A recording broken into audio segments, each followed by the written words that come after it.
નમસ્કાર, આપ જોઈ રહ્યા છો આરવી ન્યૂઝ ને હું છું આપની સાથે ધ્રુવી। તો નજર કરીએ આજના મહત્વના સમાચાર ઉપર। દેશભરમાં ગાજેલા નીટ પેપર લીક મુદ્દે વિરોધની જ્વાળાઓ તેજ બની છે।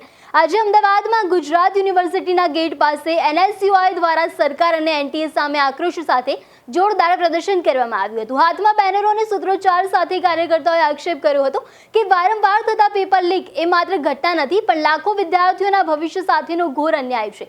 વિરોધ પ્રદર્શન દરમિયાન વિદ્યાર્થીઓ નેતાઓએ રોષ ઠાલવ્યો હતો કે વાલીઓ પેટે પાટા બાંધીને સંતાનોની ફી ભરે છે, છતાં પણ સરકાર આવી ઘટનાઓ રોકવામાં નિષ્ફળ રહી છે।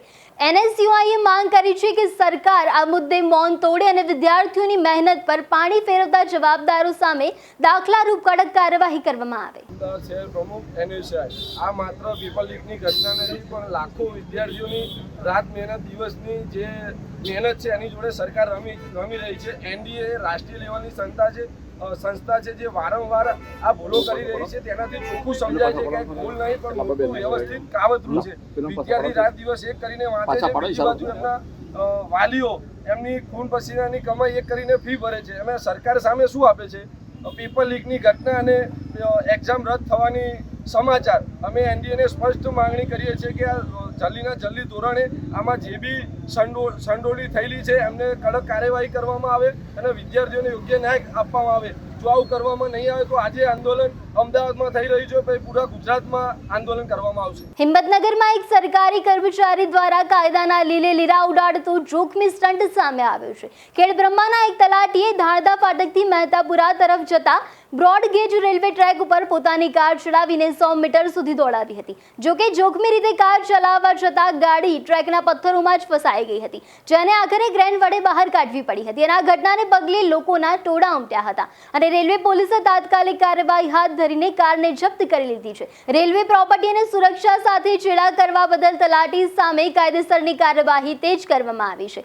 જોકે હાલ તેમને જામીન ઉપર મુક્ત કરવામાં આવ્યા છે। શહેરના નિકોલ વિસ્તારમાં આવેલા એક સોનાના શોરૂમમાં 1.5 કરોડથી વધુની કિંમતના દાગીનાની ચોરીની સનસનીખેજ ઘટના સામે આવી છે। શોરૂમમાં છેલ્લા 11 મહિનાથી સેલ્સ ગર્લ તરીકે કામ કરતી હર્ષિદા શેટ્ટી નામની યુવતીએ આ આખી ચોરીને અંજામ આપ્યો હતો। જ્યારે શોરૂમનો માલિક જમવા માટે ઘરે ગયા હતા ત્યારે તકનો લાભ ઉઠાવીને આ યુવતીએ પોતાના યુનિફોર્મમાં અંદાજે ₹1.50 કરોડની કિંમતના દાગીના છુપાવી લીધા હતા અને મેનેજરને માલિકે રજા આપી છે તેમ કહીને શોરૂમમાંથી ફરાર થઈ ગઈ હતી।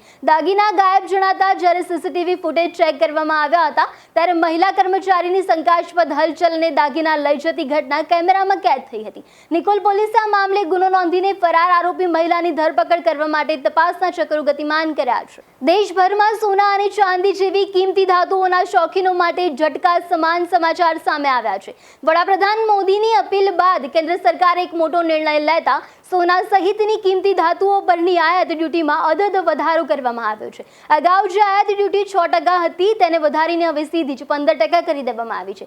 સરકારના નિર્ણયથી હવે સામાન્ય જનતા માટે સોનું ખરીદવું અત્યંત મોંઘું બનશે।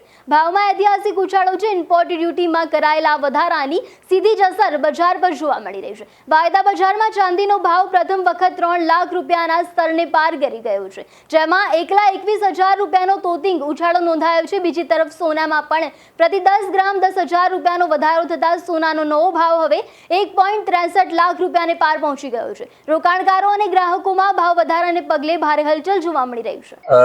આજથી 13 મે થી માન્ય શ્રી નરેન્દ્રભાઈ મોદીજીનું જે નિવેદન હતું કે સોનું ને ચાંદી આપ ઓછું લો દેશવાસીઓ માટે, તેની ઇફેક્ટ અત્યારે આજે જોવા મળી છે।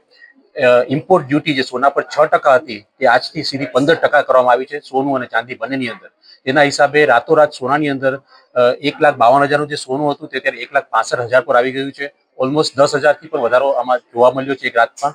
તે જ રીતે સિલ્વરમાં અત્યારે ઓલમોસ્ટ 3 લાખ પર આવી ગયું છે, તેનો પણ ઓલમોસ્ટ 18,000 રૂપિયાનો વધારો જોવા મળ્યો છે। એટલે બંને કિંમતી ધાતુઓ ઘણા જ વધી ગયા રાતોરાત।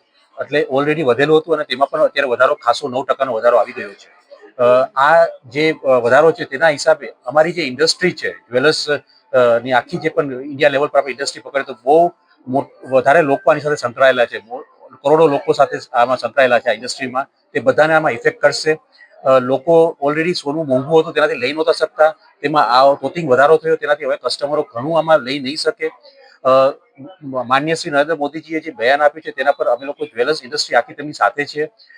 છતાં આપણે ઇન્ડસ્ટ્રીનું પણ જોવાનું આવે છે, કરોડો લોકોનું રોજગારી જે ચાલતી હોય છે તે પણ જોવાનું આવે છે. તે હેતુથી અમે લોકો એમની સાથે વાર્તાલાપ પણ કરી રહ્યા છે. અમારી એસોસિએશન છે, જેમ and jewellery export promotion council છે, તે પણ તેમની સાથે વાતચીતો કરી રહ્યા છે અને આનો કોઈ વચ્ચેનો રાસ્તો લાવવા માટેની વાતચીત થઈ રહી છે. ઘર ઘરાવ આપણે સોનું પકડીએ અત્યારે ઇન્ડિયાની અંદર તો બહુ મોટી પ્રમાણમાં સોનું પડેલું છે. તે સોનું જો બહાર આવે અને ગવર્મેન્ટ એવી કોઈ સ્કીમ લાવે જેનાથી લોકોને મન થાય તે સોનું રિસાયકલ કરવા માટેનું, તો આખા વર્ષનું જે વાત થયેલા છે તો આખા વર્ષ લોકોને રોજગાર મળતો રહીએ, કારીગરોને કામ મળતું રહીએ અને બધાને આખી જ્વેલરી ઇન્ડસ્ટ્રી છે તે સસ્ટેન થઈ શકે. એટલે આ રીતે અમે લોકો અત્યારે વિચારી રહ્યા છીએ. ટિંડોઈ પોલીસ સ્ટેશનની હદમાં આવેલા જીવનપુરથી ભિલવાકુવા રોડ ઉપર એક ચોંકાવનારી ફાયરિંગની ઘટના સામે આવી છે, જેને કારણે કંપનીના વર્કર્સોમાં ભયનો માહોલ સર્જાયો છે. આરોપી દિવ્યરાજસિંહ મહેન્દ્રસિંહ રહેવારે કંપનીના એન્જિનિયરને તમે કેમ મારી ઇજ્જત કરતા નથી તેમ કહીને પોતાની ખાનગી રિવોલ્વરમાંથી 3 રાઉન્ડ ફાયરિંગ કર્યું હતું. આ સમગ્ર ઘટના કંપનીના સીસીટીવીના કેમેરામાં કેદ થઈ ગઈ હતી અને ઘટનાની ગંભીરતાને જોતા જ Aravalli SOG PI PB Chaudhary અને તેમની ટીમે તાત્કાલિક કાર્યવાહી હાથ ધરી હતી. ગણતરીના કલાકોમાં જ પોલીસે બોલુન્દ્રાના રહેવાસી દિવ્યરાજસિંહને દબોચી લીધો હતો. પોલીસની તપાસમાં આરોપી પાસેથી રિવોલ્વર અને 37 જીવતા કારતૂસ સહિત કુલ 26,850 રૂપિયાનો મુદ્દામાલ કબજે કરવામાં આવ્યો છે. હાલ ટિંટોઈ પોલીસે આરોપીને જેલના સળિયા પાછળ ધકેલીને આગળની કાયદેસરની તપાસ શરૂ કરી છે.